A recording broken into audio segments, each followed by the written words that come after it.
안녕하십니까. 일단 다들 피곤하신데 이렇게 교육을 위해서 자리에 참석해 주셔서 정말로 먼저 감사드린다는 인사 먼저 올리겠습니다. 저는 오늘 정기안전보건교육 교육을 맡게 된 환경안전 1팀 최규영 간호사입니다. 반갑습니다. 현장 응급처치 매뉴얼에 대해서 오늘 2시간 동안 교육을 할 예정인데요. 제가 교육을 준비하다 보니까 이전에 이 주제로 굉장히 자주 교육을 받으셨더라고요. 생각을 해보니까 여기가 병원도 아니고 그냥 일반 석유 제조업체인데 왜 현장 응급처치에 대해서 강조를 할까? 제가 작년 9월에 입사를 하고 이제 일을 하기 위해서 공부를 하다 보니까 여기에 굉장히 진짜 생전 처음 들어보는 그런 물질들이 진짜 많은 거예요. 그래서 담당 업무가 보건 업무다 보니 이제 그 물질이 우리 몸에 얼만큼 유해한지를 주로 이제 공부를 했는데 얘네가 사실 우리 몸에 그렇게 친절한 애들은 아니더라고요. 굉장히 많이 유해하죠. 네, 그런데도 불구하고 우리 곳곳에 아주 쉽게 접할 수 있는 물질이라는 겁니다. 그래서 그만큼 이 물질로 인해서 이제 응급 상황이 많이 발생을 하게 될 거고요. 만약에 내 손에 염산이 떨어졌다, 부어졌다, 그러면 어떻게 먼저 하실 거세요? 씻으셔야죠. 네. 씻으시는 분들도 있는데 제일 먼저 하게 되는 게 뭐냐면 당황하는 겁니다. 일단은 내가 손에 뭐가 섞여졌는지도 그 순간에는 깜빡하게 잊게 되고 아프고 당황스러우니까 정신이 없게 되죠, 완전히. 근데 이제 사전에 내가 어떻게 이런 상황에 응급처치를 하게 되는지 알고 있다라면 당황은 하게 돼도 몸은 이렇게 움직이고 있을 겁니다. 응급 상황에서 가장 중요한 거는 신속하고 빠르게 행동하는 겁니다. 그래서 우리가 사전에 이런 거에 대해서 미리 알고 있으면 이제 그 상황에 대해서 빨리 처치를 할 수 있지 않을까라는 생각으로 이거를 강조를 하는 것 같고요. 오늘은 이제 나를 위해서 그리고 옆에 있는 내 동료를 위해서 이제 많은 걸 알아간다라고 생각을 하시고 조금 더 집중해서 교육에 임해 주셨으면 하는 바람입니다. 처음에는 이제 응급처치의 목적 및 필요성이고요. 두 번째는 응급상황 시 행동 요령입니다. 요 두 가지는 제가 오늘 2시간 동안 교육할 때 가장 중요하게 생각하는 포인트고 나머지는 다 잊으시더라도 요거 두 가지는 확실하게 알고 가셨으면 하는 바람입니다. 그다음에 세 번째는 상황별 응급처치법인데요. 응급 상황이라는 게 우리가 한두 가지만 있는 건 아니잖아요.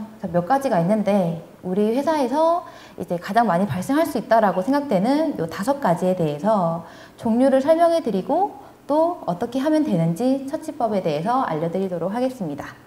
그리고 네 번째와 5번째 응급상황 시 비상연락망과 그다음에 화학물질 정보 검색 방법인데요. 요거는 왜 넣었는지 지금 말씀드리면 까먹을 테니까 요거 제가 말씀드릴 때 알려드리도록 하겠습니다. 첫 번째입니다. 응급처치의 목적과 필요성인데요. 이렇게 보시게 되면 우리 흔히들 많이 보는 응급상황이죠. 첫 번째는 심근경색입니다. 50대 이상의 중년에게서 가장 많이 발생할 수 있는 질환이고요. 그 옆에는 화재로 인한 폭발사고, 우리 현장에도 충분히 생길 수 있는 사고죠. 일어나면 안 되겠지만. 그다음에 세 번째는 이제 작업자가 높은 곳에서 근무를 하다가 추락해서 사고를 당하는 상황입니다. 요 3가지 상황은 다 각각 다른데요. 여기서 가장 중요한 거는 뭘까요? 반짝반짝하죠? 요거는 이제 골든타임이라고 우리 많이 들어보실 건데요. 이제 황금시간이라는 뜻입니다. 그만큼 그 응급처치를 당한 사람들에게는 시간이 황금과도 같다라는 얘긴데요. 일단 응급처치를 당했을 때 얼만큼 신속하고 빠르게 처치를 하느냐에 따라서 환자의 그 생사가 달라질 수 있고 또 응급상황의 예후도 충분히 달라질 수 있다는 점입니다. 그래서 우리가 신속하게 빠르게 처치를 하려면 당연히 어떻게 하는지에 대해서 알고 있어야 되겠죠. 그래서 우리는 응급처치를 배워야 하는 거고요. 그러면 응급상황 행동 요령. 아까도 말씀드렸듯이 응급상황이라는 게 한두 가지만 있는 게 아니라 여러 가지 상황이 어떻게 일어났는지 전혀 알 수가 없잖아요. 그래서 우리가 대체적으로 상황이 발생했을 때 이렇게 하면 된다라고 생각을 하고 이제 행동 요령이 따로 정해져 있습니다. 뭐 현장 조사하고 신고하고 그다음에 처치와 도움을 하면 된다라고 되어 있는데요. 제가 한번 예를 한번 들어볼게요. 어제도 그렇고 오늘도 매우 더웠지 않습니까? 그래서 한 30도 이상의 진짜 무더위를 지금 계속 하고 있는데 오늘이 만약에 한 34도 되는 진짜 무더위다. 구름 한 점 없고 땡볕에 그리고 이제 그런 날씨인데요. 점심을 드시고 오후 2시경에 제일 더울 때죠. 그때 현장을 돌기 위해서 한번 나가봤어요. 나갔는데 어떤 한 사람이 바닥에 쓰러져 있는 거예요. 그러면 맨 처음에 어떻게 하시겠어요? 가서 의식이 있는지 확인을 하시겠죠? 맨 처음에. 근데 만약 의식이 없다. 그러면 위험한 상황이다 라고 생각이 되면 일단 무전기를 들고 이제 신고를 하시게 되고 그다음에 다른 도움을 줄 수 있는 사람들이 올 때까지 본인이 할 수 있는 처치와 도움을 하실 겁니다. 요게 방금 제가 말씀드린 현장조사, 신고, 처치 도움이 한 번에 이루어졌는 건데요. 굉장히 빠르게 지나갔죠. 이렇게 순서대로 되어 있지만 우리는 빠르게 아주 신속하게 이 상황대로 어떤 응급 상황이 생기든 이런 식으로 행동을 하셔야 됩니다. 그래서 요거에 대해서는 항상 머리에 이제 생각을 하시고 뭐 거의 세뇌시키다시피 아시면 제일 좋은데요. 일단은 하나하나 구체적으로 한번 제가 들어가 볼게요. 맨 처음에 현장 조사. 아까 전에 그 쓰러진 사람이 있을 때 현장 조사가 어떻게 이루어졌을까요? 주변에 뭐 아무것도 없고 뭐 이런 거 확인하기 전에 일단 날씨가 매우 무덥고 땡볕에 34도의 고온이다. 비도 한 방울 오지 않는 이거 자체가 지금 위험 상황인 겁니다. 이 쓰러진 사람한테는 이미 현장이 확인이 되었죠. 그리고 현장은 안전한가라도 확인을 무조건 하셔야 되는데요. 현장 조사에서 제일 중요한 거는 다 필요 없고 요겁니다. 현장은 안전한가. 우리 여름철에 제일 많이 일어나는 사고가 뭘까요? 익사사고, 그렇죠? 이제 계곡에 온 가족이 놀러 갔다가 밤에 갑자기 물이 이제 계곡이 불어서 이제 뭐 아이 한 명이 빠져들었어요, 계곡에. 그러면 당연히 아빠도 뛰어들고 옆에 뭐 남자분들 뭐 모르는 사람들 다 뛰어들죠. 그러다가 다 같이 이제 돌아가시게 되는 그런 상황이 발생을 하게 돼요. 근데 그 상황에서 지금 제일 잘못된 점은 무엇이냐? 현장은 안전한가를 확인하지 못했다라는 겁니다. 현장이 안전하지 않으면 진짜 중요한 내 가족이더라도 정말 소중한 내 동료라도 뭐 진짜 가슴은 아프겠지만 버리고 나오셔야 돼요. 왜냐하면 본인이 도울 수 있다라고 생각하지만 뛰어들었다가는 본인도 부상자가 됩니다. 전혀 도움이 되지 않아요, 사실. 그래서 현장 조사에서 다 필요 없고 가장 중요한 거는 현장은 안전한가를 먼저 생각을 하시고요. 그다음에 현장이 안전할 경우에만 그 다음을 확인하시면 됩니다. 무슨 일이 일어났는가? 요거는 당연히 확인할 수 있는 거죠. 그다음에 부상자 위에 긴박한 위험이 존재하는가? 만약에 화재 사고가 일어났을 경우에 이제 화재로 인해서 구조물들 같은 게 이제 부상자 위로 떨어질 수 있다거나 2차 폭발이 일어날 수 있다거나 그런 것도 확인을 하셔야 되고요. 그다음에 뭐 화재 같은 경우에는 이 사람뿐만 아니라 주변에 또 다른 사람이 내가 보이지 않는 어느 곳에서 다쳐 있을 수도 있겠죠. 그래서 요거까지 확인을 하셔야 합니다. 이게 확인이 됐으면 그 다음에는 신고를 하셔야 되세요. 무슨 일이 일어났는지 현장 조사에서 확인하는 거를 그대로 신고를 하시면 되세요. 신고에 앞서서 제일 중요한 게 또 있습니다. 그 신고를 할 때 신고자 본인이 누구인지에 대해서 그거를 꼭 말씀하셔야 돼요. 그래야지 전화를 받는 사람이 신고한 대상자에 따라서 이제 안내도 하고 이런 식으로 지시를 내릴 수가 있겠죠. 본인이 누군지 알아야지. 그래서 본인이 저는 뭐 어느 팀 소속의 누구누구입니다. 이런 상황이 일어났습니다라고 꼭 순서를 지켜서 말씀해 주시고요. 아까 말씀하신 현장 조사에서 확인했던 사항을 이렇게 4가지 이렇게 말씀하시면 됩니다. 그리고 또 중요한 게 하나 있죠. 응급 상황이 발생한 정확한 장소. 요거 역시 꼭 기억해 두셨다가 그 2가지라도 꼭 얘기해 주시면 되고요. 그 다음에 내가 할 수 있으면 처치 및 도움을 하는 겁니다. 내가 할 수 없으면 그냥 신고해서 끝나셔야 돼요. 처치 및 도움을 할 때는 일단 제일 중요한 건 이 환자가 살아있냐 안 살아있냐 그게 제일 중요하겠죠. 일단은 호흡과 의식을 확인을 하고요. 만약에 호흡과 의식이 없으면 우리 제일 흔히 하는 건 아니지만 제일 중요한 이제 심폐소생술을 실시를 하면 됩니다. 다른 거는 다 상관없고요. 하시고 만약에 호흡과 의식이 있다라고 하실 경우에는 부상자를 안심시킵니다. 이게 왜 처치일까라고 생각하시는 분들이 있는데, 이제 사람이 흥분하게 되면 우리 교감신경이라는 게 작용을 하게 돼서 몸속에 피도 빨리 돌게 되고, 이제 예를 들어 중독, 화학물질에 의한 중독이 일어났을 경우에 내 몸 안에서 이 물질이 빨리 돌면 돌수록 안 좋게 되겠죠. 그래서 최대한 진정시켜서 그 교감신경이 흥분하지 않도록 진정을 꼭 시켜주셔야 합니다. 그리고 또 쇼크가 일어날 수 있거든요, 흥분한 경우에는. 그래서 부상자를 안심시키는 것을 우선적으로 생각하셔야 됩니다. 그 다음에는 편안한 자세를 취하게 합니다. 근데 만약에 높은 곳에서 작업자가 떨어졌는데 진짜 높은 곳에 떨어지면 막 팔도 꺾여 있고 막 이렇게 돼 있잖아요. 근데 꺾여 있는 다리가 되게 불편해 보여서 똑바로 해줘야지 하고 그 다리를 다시 이렇게 놓는 순간 2차 손상이 발생하게 됩니다. 특히 제일 중요한 거는 움직이는 과정에서 우리 목뼈를 많이 다치시게 되는데요. 우리 목뼈 안에는 신경이 굉장히 많죠. 그래서 목뼈를 다치시는 경우에는 최소한 하반신 마비부터 시작이 돼요. 그래서 함부로 환자를 움직이게 해서는 안 됩니다. 잘 모르겠다 싶으시면 그렇게 냅두시고 뭐 안심을 시키던가 신고를 하시던가 하시면 되세요. 그 응급 상황이 발생했을 때 어떻게 하셔야 된다고 했죠? 제가 현장 조사를 먼저 하시고 그다음에 신고하고 할 수 있으면 처치 및 도움을 하라. 요거 3가지만 꼭 기억해 두셨다가 진짜 이런 상황이 생기면 안 되겠지만 생기시면 이렇게 행동을 해주시면 됩니다. 그 다음에 상황별 응급처치법입니다. 제일 처음에 할 거는 상처인데요. 일단 우리 회사에서 가장 많이 흔히 회사뿐만 아니라 일상생활에서 가장 많이 발생할 수 있는 응급 상황이고요. 요것도 이제 종류가 여러 가지가 있는데 이 종류에 따라서 어떻게 하면 되는지 간략하게 설명을 드리도록 하겠습니다. 맨 처음에 찰과상, 타박상, 절상 말이 조금 어렵게 되어 있는데요. 쉽게 설명드리면 찰과상은 피부가 벗겨진 상처입니다. 어릴 때 제일 많이 발생하죠. 뛰어놀다가 넘어지면 무릎에 까지는 거, 그게 찰과상이에요. 보통 찰과상은 어디 부딪히거나 넘어지거나 하면 많이 생기기 때문에 상처 주변에 이물질이 많이 묻어 있어요. 흙이나 되게 지저분한 것들이. 근데 이것들이 상처 안으로 들어가게 되면 2차 감염이 되겠죠. 그래서 맨 처음에 하실 거는 흐르는 물에 상처를 깨끗하게 씻습니다. 씻는다고 막 문 떼면 안 되시고 가볍게 흐르는 물에 씻어 주셔야 되세요. 주변에 더러운 것들이 없다고 생각되실 때까지.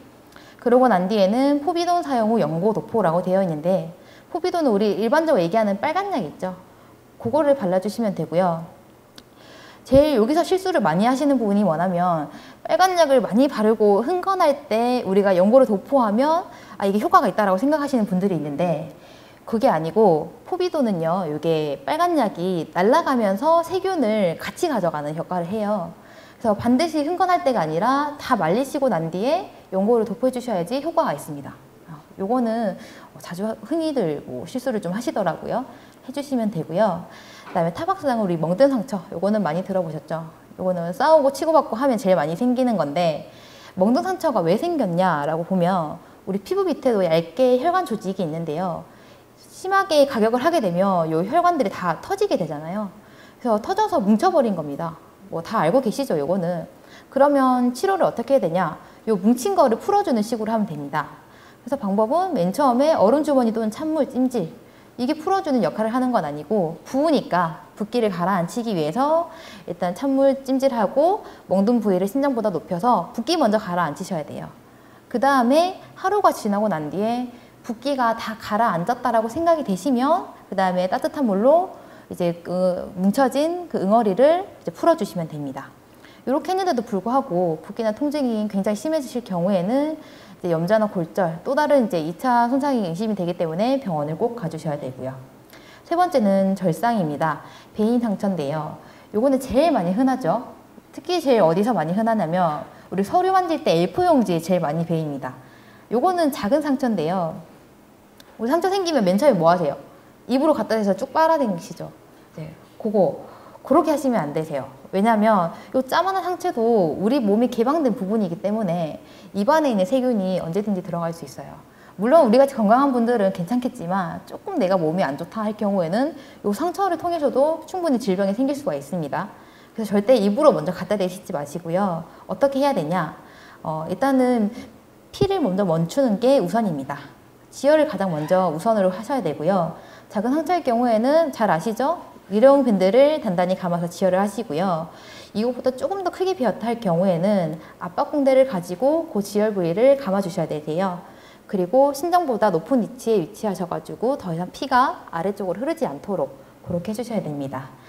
근데 이때 중요한 거는요, 우리 심하게 꽉꽉 감으면 빨리 지혈될 거라고 생각을 하시는데, 그렇게 될 경우에는 감은 부위 아래로는 피가 통하지 않아서 여기가 붓거나 뭐 몸이 안 좋으신 분들은 썩을 수도 있거든요. 병원에 계신 분들 한해서긴 한데, 일단 그래서 너무 꽉꽉 감지는 마시고 적당히 압박이 됐다라고 생각을 하시면 됩니다.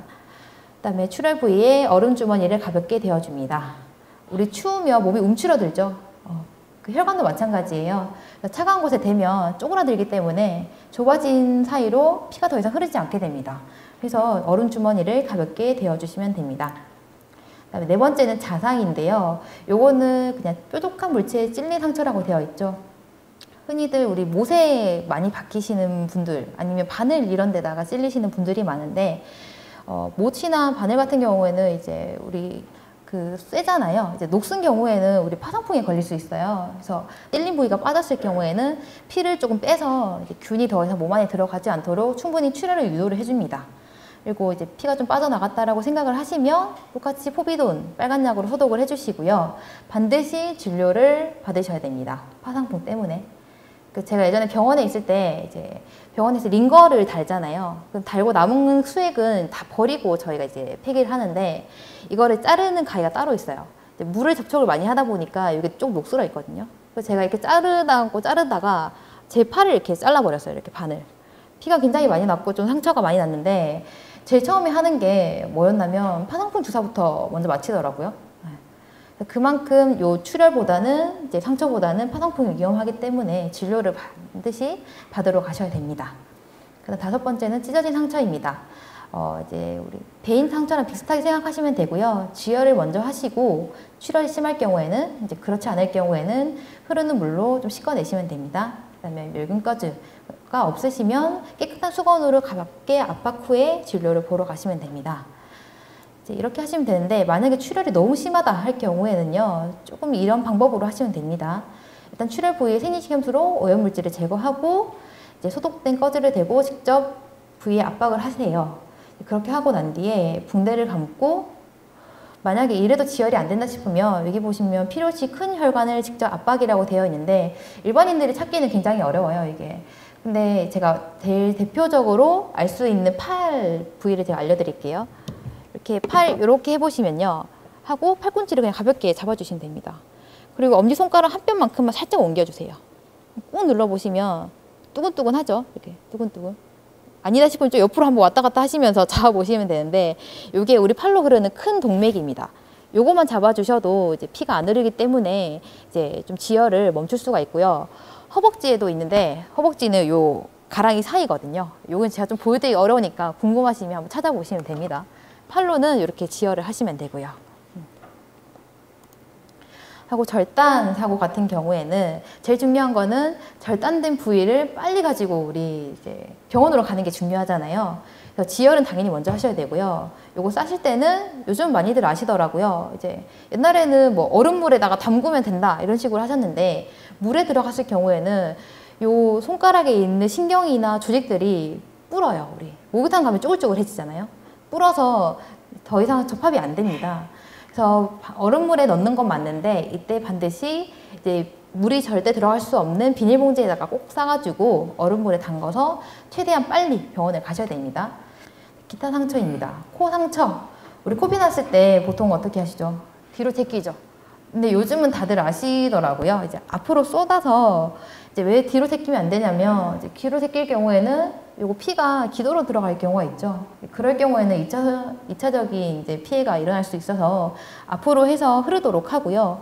이제 코에 있는 피는 금방 잘 멈추기 때문에 이제 흐르다가 멈추는 대로 두시면 되고, 그래도 안 멈춘다 싶으면 얼음 주머니를 콧등 또는 인중에다가 대주시면 좀 빨리 멈춘다라고 되어 있습니다. 그 다음에 입에 상처가 생겼을 경우에 이제 우리가 뱉죠. 이렇게 빨리 피를 빼려고. 이제 그럴 경우에는 입안에서 상처가 뱉으면서 더 압박이 되기 때문에 피가 안 멈춰요. 그래서 그냥 우리 잘 때 침 줄줄 흐르듯이 그냥 이렇게 줄줄 흘리시면 되고요. 멈출 때까지. 그다음에 피가 멈추게 난 후에는 이제 붓기를 위해서 혀에 차가운 것을 대주시면 됩니다. 치아 빠짐 요거는 제가 이거 준비하면서 처음 알았는데 빠지면 물에다가 넣어도 되는데 우유에다가 넣어도 된다고 하더라고요. 그래서 우리 현장마다 다 우유 있죠. 치아 빠지면 그거 열어가지고 넣고 치과 가시면 됩니다. 그런 식으로 하면 되고 이제 빠진 부위는 이제 지혈을 조금 해주시면 되고요. 여기까지가 상처였습니다. 그 다음에는 근육 골격계의 손상입니다. 이것도 우리 현장에서 가장 많이 일어나는 손상인데요. 이제 종류가 많죠. 뭐 골절, 염자. 근데 사실 내가 다쳐놓고 내가 염자다 골절이다 아시는 분들은 없잖아요. 그래서 보통 공통적으로 할 수 있는 처치법이 있습니다. 맨 처음에는 본인이 편안하다라고 생각하는 자세, 다리를 피던지 이제 그런 자세로 일단은 앉아주시고요. 그다음에 붓기랑 통증을 가라앉히기 위해서 얼음, 차가운 거를 좀 대서 찜질을 해주십니다. 그다음에 붓는 거를 예방하고 또 골절일 경우에는 뼈가 더 이상 움직이지 않게 하기 위해서는 이제 압박붕대로 가볍게 압박을 해주시고 이제 붓기 가라앉히기 위해서 올려주시면 되고요. 이래도 아프시다 싶으면 당연히 병원을 가셔야 됩니다. 이것도 손상별, 유형별로 이제 응급처치 방법이 있는데요. 이것도 간단하게 말씀을 드릴게요. 이제 탈구는 우리 뭐 운동하시다가 많이 공에 부딪히시거나 넘어지시거나 하면 생기죠. 요거 증상은 뭐 증상 다 필요 없고 보이시죠? 이렇게 딱 내가 탈구다 확인할 수가 있는데요. 일단 매우 아프고 통증이 심합니다. 이럴 경우에는 일단 붓기를 위해 가라앉히기 위해서 얼음으로 찜질을 해주시고 뼈를 막 잡으려고 하시는 분들이 있어요. 그러면 탈구가 골절이 됩니다. 그래서 그냥 가만히 두시고 병원 가시면 되고요. 염자, 요거는 이제 흔히들 많이 생기시는 거죠. 이제 증상 중에 하나가 이제 통증과 붓기가 심해지는데 골절과 다른 부분은 뭐냐면 오래될 경우에는 피부 색상이 변합니다. 그리고 골절보다는 좀 덜 아파요, 사실. 이럴 경우에는 손상 부위를 심장보다 높게 해서 붓기를 가라앉히시고요. 통증과 붓기를 위해서 찬물로 찜질, 그리고 더 이상 2차 손상이 없도록 발목 손상 시 되도록 이제 걷지 않는 것이 중요합니다. 세 번째는 골절입니다. 이거는 뼈에 금이 가거나 부러진 상태인데요. 증상은 눈으로 보이는 경우도 있고 아니면 되게 아파요. 많이 아픕니다. 염자랑 비교할 수 없을 정도로. 이제 처치법은 골절 부위를 세게 만지거나 움직이지 않도록 하는 겁니다. 압박붕대를 이용하셔가지고 고정해 주시는 것도 괜찮고요. 부목이 있을 경우에는 대주시면서 더 이상 더 단단하게 움직이지 않도록 해주시면 됩니다. 머리 및 척추 손상인데요. 요거는 높은 곳에서 떨어졌을 경우에 생기는 거고 우리가 머리가 제일 무겁기 때문에 높은 곳에 떨어질 경우에는 뇌 손상이 먼저 일어나겠죠. 증상도 거기에 따른 겁니다. 이제 대표적으로 코, 귀에서 피가 나오고 액체가 나오고요. 그다음에 경련이나 발작이 심하면 일어날 수도 있고 그다음에 메스꺼움, 구토, 호흡 혼란, 그다음 시력 저하 등이 일어날 수 있습니다. 처치법은 더 이상 뇌 손상이 가지 않도록 머리 및 척추 움직임을 최소화시키는 거고요. 그다음에 뇌 손상으로 인해서 호흡이나 의식이 떨어질 수 있기 때문에 꼭 항상 확인을 하셔야 됩니다. 그다음에 체온을 좀 유지하셔가지고 쇼크가 생기는 거를 예방을 하셔야 되고요. 이렇게 보시면 됩니다. 그다음에 우리 현장에서 가장 많이 발생하는 응급 상황인데요. 화상입니다. 우리 화상은 이제 처치 방법이 보통은 이제 찬물에 씻어서 이제 그 열을 좀 가라앉히게 되고 그다음에 연고를 바르시는 정도를 하잖아요. 이제 그렇게 하시는 것도 맞는데 이제 내가 어느 정도의 화상이냐 따라서 조금 더 구체적으로 이제 치료를 해주시면 더 좋겠죠. 그래서 보시면 1도, 2도, 3도 화상 이거는 많이 들어보셨을 겁니다. 이게 증상에 따라서 다르게 되어 있고 요 정도에 따라서 그리고 처치를 조금 다르게 해주시면 좋기 때문에 제가 넣어놨고요. 1도 화상이 같은 경우에는 가장 많이 입으시죠. 흔히들 다 이제 알 수 있습니다. 이거는 피부가 이제 빨갛게 되고 그다음에 약간 따끈따끈 정도 따끈거리는 정도만 되고요. 피부에 겉만 손상된 정도이기 때문에 이거는 크게 내가 봐도 심각하다라고는 생각이 안 드는 정도잖아요. 그래서 이럴 경우에는 찬물에다가 한 15분 정도 냉각해 주시고 연고 발라도 전혀 상관이 없습니다. 2도 화상은요, 1도 화상과 사이는 일단 축축해집니다. 수포가 생길 수 있는 위험이 있다라는 거죠. 수포가 생길 수 있고요. 통증이 1도 화상보다 조금 더 많이 심합니다. 그리고 붓기도 발생할 수 있습니다. 그다음에 3도 화상은 피부, 근육, 혈관까지 파괴되는 정도고요. 이 정도 이제 훼손이 되려면 염산에 뭐 노출이 된다라거나 진짜 불에다가 데인다거나 심하게 이제 그럴 경우에 생기는 겁니다. 우리 고기 구우면 까맣게 변하잖아요. 그래서 우리 팔도 마찬가지이기 때문에 상처 부위가 갈색 또는 까맣게 변합니다. 그리고 신경까지 손상될 수 있기 때문에 오히려 1, 2도 화상보다 통증이 없을 수도 있어요. 내가 괜찮다라고 생각돼서 집에 계시면 안 되고 또 진료를 보러 가셔야 됩니다. 열에 의한 화상 순서입니다. 흔히들 잘 알고 계시는데요. 차가운 물, 수돗물에다가 한 15분에서 30분 정도 냉각을 하시고요. 이때 만약에 뭐 염산이나 뭐 기타 화학 물질에 의해서 손상이 됐을 경우에는 옷이 달라붙어요. 열에 대해서는. 그래서 이거를 떼내려고 하다가는 또 조직을, 이제 피부를 손상시킬 수 있기 때문에 그대로 냉각을 시키다가 자연스럽게 옷이 떨어지고 나면 걷어주십니다. 만약에 안 떨어지면 그 부위만 떼고 나머지를 제거해서 계속 냉각을 해주시면 되고요. 이제 소독거즈를 가볍게 적셔서 화상 부위에 올립니다. 이건 왜냐하면 화상은 일단 피부가 손상된 거기 때문에 일단 수분 보습이 제일 중요하거든요. 그래서 병원까지 이송하는 과정에서 이제 수분이 날아가지 않도록 소독거즈로 수분을 보충을 해주시면 됩니다. 주의하실 거는 이제 1도 화상은 화상 연고를 바르고 경과를 지켜보면 되는데요. 2, 3도 화상은 병원에 가시라는 주의사항이 있습니다.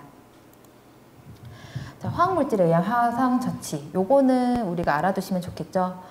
화학물질도 유형에 따라서 처치법이 좀 다릅니다. 가루 형태로 되어 있는 물질이 있어요. 이럴 경우에는 이제 바로 손으로 털어내면 어떻게 될까요? 멀쩡한 손도 화상을 입게 되죠. 그러니까 멀쩡한 손에다가 반드시 보호 장갑을 착용을 하시고요. 그 다음에 솔 같은 걸로 털어내셔야 됩니다. 가루이기 때문에. 그 다음에 흐르는 물에 냉각을 하시면 되고요. 이제 산과 알칼리 같은 화학물질 같은 경우에는 바로 물에다가 씻어주세요. 그 다음에 그냥 계속 씻어서 병원 가라는 게 처치법입니다. 이거는 집에서 어떻게 할 수가 없어요. 그래서 무조건 병원 가셔야 되고요. 눈에 들어간 경우는 제가 여기 와서 한번 경험을 했는데요. 이게 온산에서 어떤 분이 이제 눈에 화학물질이 들어가서 이제 오신 경우가 있습니다. 이때 계속 물에다가 생리식염수를 씻어드렸거든요.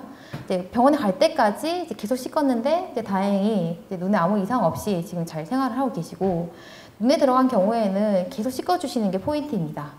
근데 이때 잘못되시는 부분이 뭐냐면, 만약에 내가 오른쪽이 이제 노출이 됐을 경우에 어떻게 하고 씻어내야 될까요?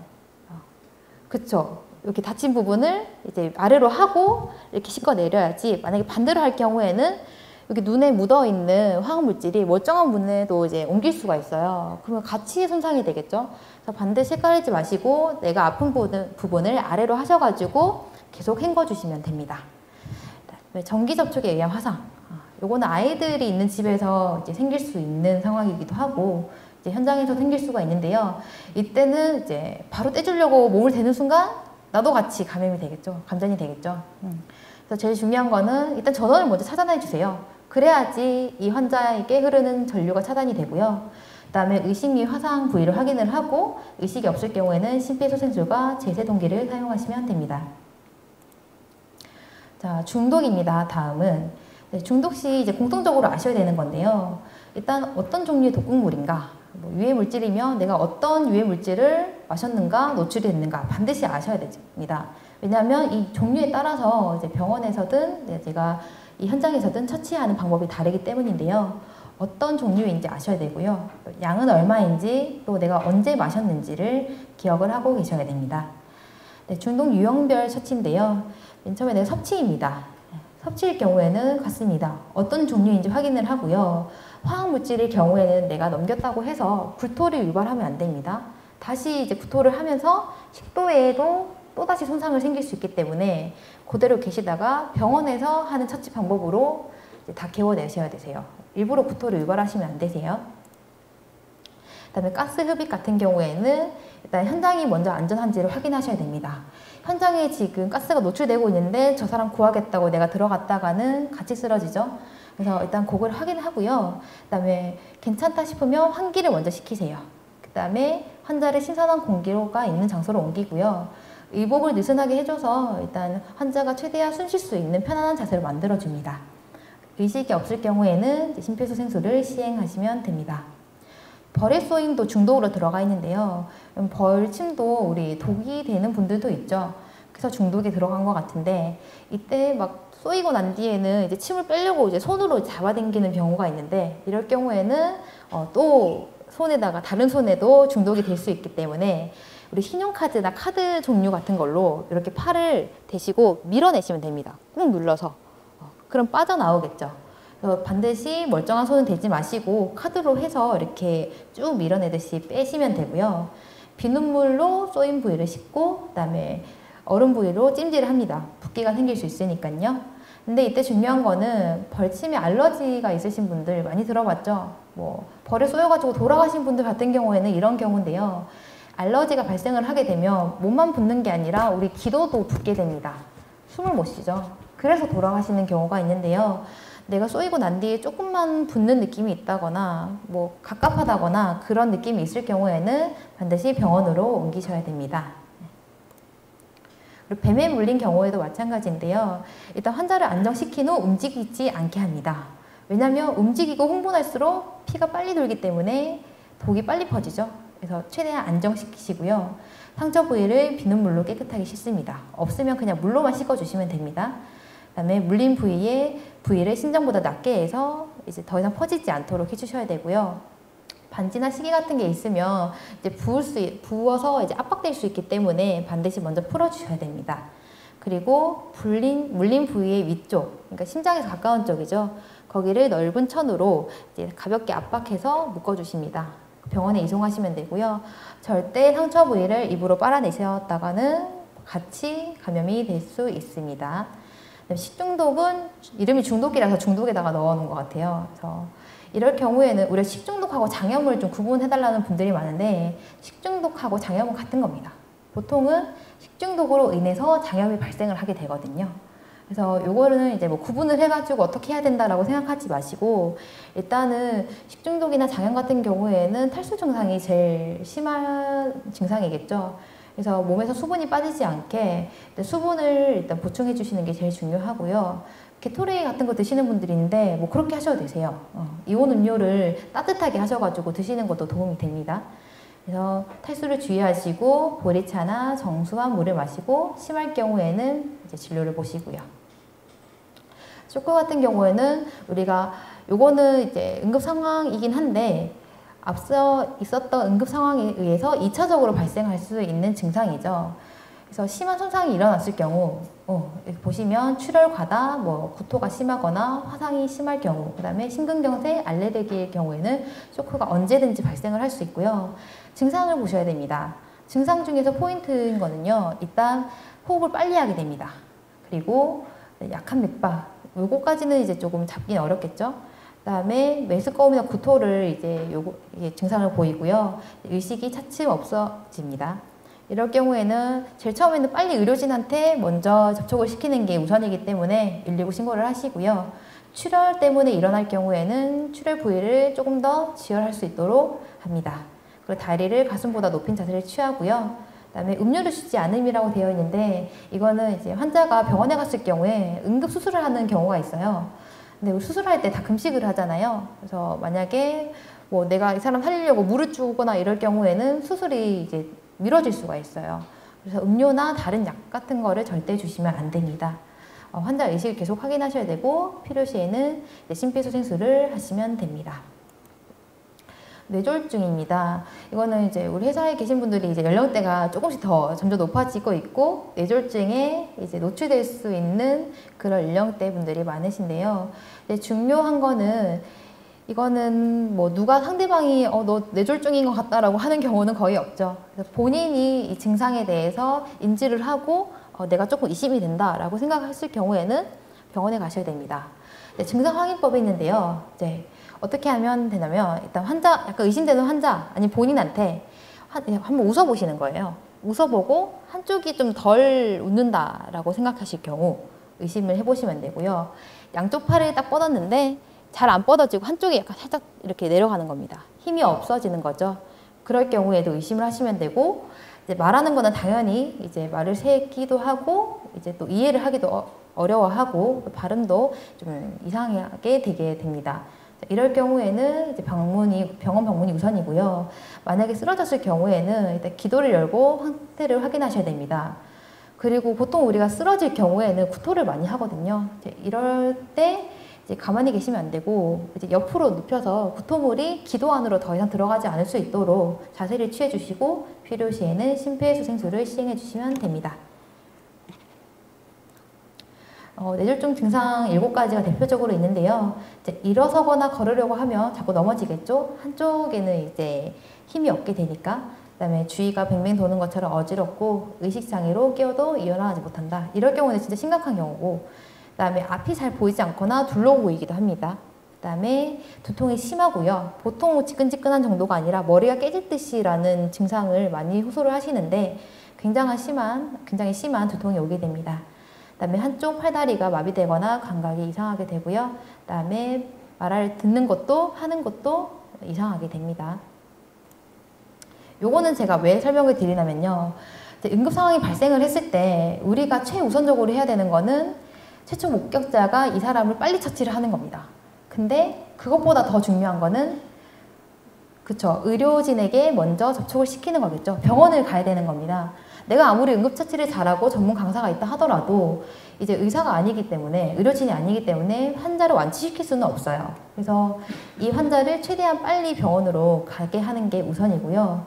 그래서 이제 응급 상황이 생겼는데 내가 우리 주변에 어떤 병원이 있는지, 그리고 그 병원에서 무슨 진료를 하는지도 전혀 모르는 상태라면 이상한 곳에 데리고 갔다가 처치도 못하고 또 다른 병원으로 옮기다가 그런 사이에 환자가 죽거나 상태가 더 심각해질 수가 있죠.